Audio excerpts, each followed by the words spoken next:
नमस्कार मित्रों, आप सभी का आपके अपने चैनल मीरा भक्ति धारा में एक बार फिर से तहे दिल से स्वागत है। हम प्रार्थना करते हैं कि प्रभु श्री हनुमान जी और परम पूज्य गुरुदेव बाबा नीम करोली महाराज जी आप सभी भक्तजनों पर अनंत कृपा सदैव बनाए रखें। इसी शुभकामना के साथ अब हम बढ़ते हैं आज के इस दिव्य अध्याय की ओर। आज का अध्याय आप सभी के लिए अत्यंत महत्वपूर्ण सिद्ध होने वाला है। आज की जो जानकारी मैं आपसे साझा कर रहा हूं, यदि आप इसे अपने जीवन में पूर्ण रूप से अपनाते हैं और आचरण में लाते हैं, तो न केवल हर कार्य में सफलता प्राप्त होगी, बल्कि आपके सभी अटके हुए और महत्वपूर्ण कार्य भी पूर्ण होंगे। जिन कार्यों को आप भविष्य में करने की योजना बना रहे हैं, उन सभी कार्यों में अवश्य सफलता मिलेगी। आज के इस अध्याय को आपको अत्यंत मनोयोग पूर्वक सुनना है। जो उपाय और विधि बताई जा रही है, उसे ध्यानपूर्वक ग्रहण करना है और अपने अंतर्मन में यह दृढ़ विश्वास रखना होगा कि आपके समस्त कार्य सिद्ध होने जा रहे हैं। तो आइए आपको लेकर चलते हैं आज के अध्याय की ओर। देखिए, आज इस विशेष चर्चा को जो भी दर्शक देख रहे हैं, चाहे वे नए हों या हमारे पुराने दर्शक हों, सभी के लिए यह अध्याय अत्यंत महत्वपूर्ण है। हमारे चैनल से जुड़े हुए सभी अनुभवी दर्शकों के लिए भी आज का यह अध्याय विशेष महत्व रखता है। आपको क्या करना है, यह आपने अवश्य सुना होगा। जब भी हम प्रत्येक प्रातःकाल उठते हैं, तो हमें ईश्वर का स्मरण अवश्य करना चाहिए। हमारे पूर्वजों ने, हमारे बड़े बुजुर्गों ने हमें यह निर्देश दिया है कि जीवन में सबसे पहले जब हम नव प्रभात में जागते हैं, तो ईश्वर का ध्यान, उनका सुमिरन करना चाहिए। यह एक अत्यंत उत्तम आदत है। जो भी भक्तगण इस अभ्यास को अपनाते हैं, जो भी भक्त ऐसा करते हैं, वे भक्त बहुत सही राह पर हैं। और जो भी नए दर्शक इस प्रसंग को देख रहे हैं, यदि वे अपने जीवन में अभी तक इस अभ्यास को नहीं अपना रहे हैं, तो उन्हें भी इसे अपने जीवन में सम्मिलित करना चाहिए। मैं भी व्यक्तिगत रूप से अपनी हर नई सुबह की शुरुआत श्री राम और बाबा नीम करोली महाराज जी के नाम का स्मरण करके ही करता हूं। तो अब आपको क्या करना है? जब भी आप प्रातः जागें, सबसे पहले अपने आराध्य का ध्यान करें। आपके जीने में जो भी अपना आराध्य देवता है, चाहे वे श्री राम हो, शिव जी हो, हनुमान जी हो, माता रानी हो, जो भी आपके हृदय में सर्वोपरि स्थान रखते हैं, उनका स्मरण करें।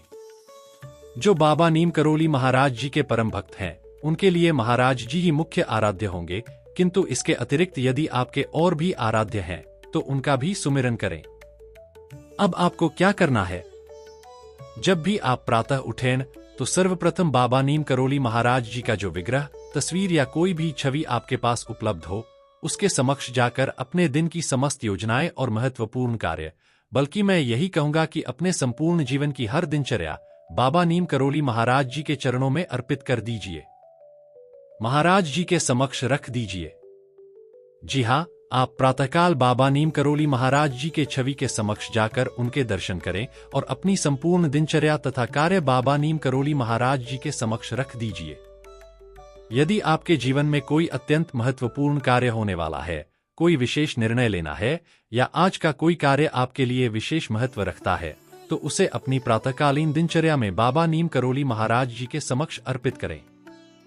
उनको बता दीजिए। प्रातः उठते ही बाबा नीम करोली महाराज जी का आशीर्वाद प्राप्त करें और उनसे निवेदन करें, हे महाराज जी, आज मेरा यह कार्य अत्यंत महत्वपूर्ण है, इस पर मुझे निर्णय लेना है। या मेरा यह महत्वपूर्ण अमुक कार्य है, जो आपकी कृपा से मैं चाहता हूं कि पूर्ण हो जाए, महाराज जी के समक्ष रख दीजिए। क्योंकि हम सबसे बड़ी भूल यही करते हैं कि हम कहने में संकोच करते हैं। मैंने यह बात पिछले कई अध्यायों में आपसे साझा की है। जब भी मेरे पास बाबा नीम करोली महाराज जी से जुड़े प्रश्न आते हैं, वे अक्सर इसी प्रकार के होते हैं। मेरा यह कार्य नहीं हो रहा है, मुझे क्या करना चाहिए कि यह कार्य संपन्न हो जाए? हम लोग ईश्वर के सामने जाकर अक्सर शब्दों के बिना रह जाते हैं, कुछ कह नहीं पाते या कुछ कहते नहीं। हम अपनी बात व्यक्त करने में संकोच करते हैं, अपनी इच्छाओं को साझा करने में संकोच करते हैं। इसलिए मैं आप सभी को यह विश्वास दिलाना चाहता हूं कि संकोच करने की आवश्यकता नहीं है। बाबा नीम करोली महाराज जी हमारे पिता के समान हैं, हमारे भावों के सहायक हैं। जो भक्त बाबा नीम करोली महाराज जी से इस प्रकार जुड़े हैं कि वे उन्हें अपने पूरे परिवार का हिस्सा मानते हैं, बाबा नीम करोली महाराज जी को अपने घर का मुखिया मानते हैं, उनके लिए बाबा नीम करोली महाराज जी सब कुछ हैं। यह सब आपकी मान्यता पर निर्भर करता है कि आप बाबा नीम करोली महाराज जी को अपने लिए कितना महत्वपूर्ण मानते हैं, क्योंकि जितना अधिक आप उन्हें महत्व देंगे, उतनी ही गहराई आपके और बाबा नीम करोली महाराज जी के संबंध में आएगी। तो जिस प्रकार से आप महाराज जी के प्रति आस्था रखते हैं, उसी श्रद्धा के साथ अपने हृदय को हल्का कर दीजिए, क्योंकि यदि हम ईश्वर के सामने अपनी बात कहने में संकोच करते हैं, तो हम एक छोटे बच्चे की तरह हो जाते हैं जो अपने माता पिता पर पूरी तरह निर्भर होता है। ऐसा बच्चा अपने किसी भी कार्य के लिए अपने माता पिता के समक्ष ही अपनी बात रखता है। इसलिए जैसे एक अबोध बालक अपने माता पिता के सामने अपनी इच्छाएं प्रकट करता है, उसी प्रकार से आपको भी बाबा नीम करोली महाराज जी के समक्ष अपनी बात रखनी चाहिए। बाबा नीम करोली महाराज जी से कहिए कि महाराज जी, मैं यह करना चाहता हूँ, यह करना चाहती हूँ। जो भी आपके कार्य हैं, आपकी दिनचर्या है, उसे बाबा नीम करोली महाराज जी के समक्ष रख दीजिए। जब आप अपनी बात बाबा नीम करोली महाराज जी के सामने रख देंगे, तो उस दिन की शुरुआत इतनी अच्छी होगी कि आप अपने महत्वपूर्ण जीवन निर्णयों को उनके समक्ष प्रस्तुत करेंगे। इससे आपका हृदय हल्का हो जाएगा। इसके बाद आपके सभी कार्यों की देखरेख बाबा नीम करोली महाराज जी के मार्गदर्शन में होगी। मैं आपको एक बहुत रहस्य की बात बता रहा हूं, इसे बड़े ध्यान से सुनिए। जब आप अपनी बातें बाबा नीम करोली महाराज जी से साझा करेंगे, तो आपको मार्गदर्शन स्वयं की बजाय बाबा नीम करोली महाराज जी से मिलने लगेगा। और जब बाबा नीम करोली महाराज जी से मार्गदर्शन प्राप्त होगा, तो फिर कमी क्या रह जाएगी? फिर रुकने का कोई कारण क्या होगा? प्रत्येक कार्य आपका बनेगा, यह मेरी बात याद रखिए। हर कार्य सफल होगा जब आप बोलना शुरू करेंगे। यह आज या किसी विशेष दिन के लिए नहीं है, बल्कि आपको इसे प्रतिदिन करना है। आपको पूरी ऊर्जा के साथ उठकर महाराज जी के समक्ष जाकर उनके दर्शन और आशीर्वाद प्राप्त करना है, और फिर अपनी सभी योजनाएं उन्हें अर्पित कर देनी है। जब आप ऐसा करेंगे, तो आपका हृदय हल्का हो जाएगा। जब स्वयं की बजाय ईश्वर का मार्गदर्शन प्राप्त होगा, तो जीवन में कोई भी कठिनाई और बाधा टिक नहीं पाएगी, और आपके सभी कार्य सफल होंगे। इसलिए मैं आपको एक अत्यंत महत्वपूर्ण रहस्य बताने जा रहा हूं। जब आप अपने जीवन में इस कार्य प्रणाली को अपनाएंगे और अपनी हर बात बाबा नीम करोली महाराज जी से कहेंगे, तो आपको अपने कार्यों की चिंता करने की जरा भी आवश्यकता नहीं पड़ेगी। अब आपका कार्य करने वाले बाबा नीम करोली महाराज जी हैं। हमारी चिंताएं और योजनाएं उनके सुपुर्द हो जाती हैं।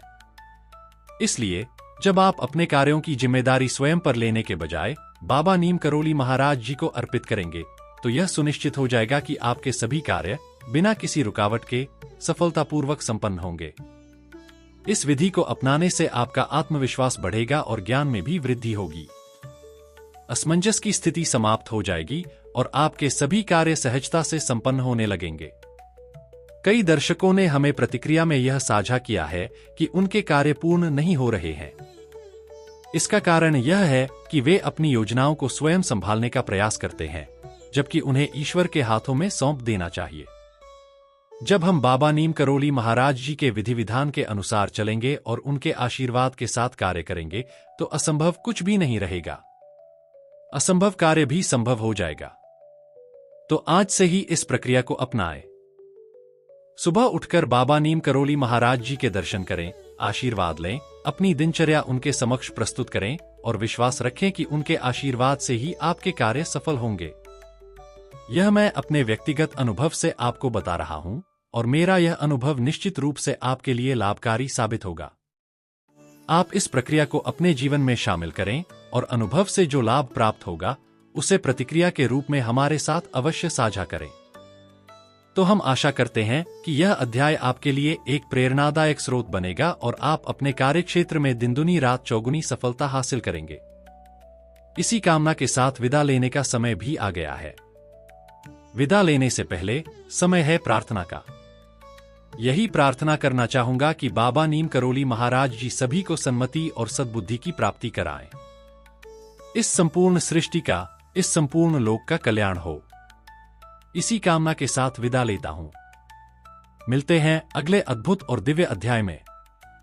तब तक के लिए जय श्री राम, सीताराम, जय हनुमान, जय जय बाबा नीम करोली महाराज जी।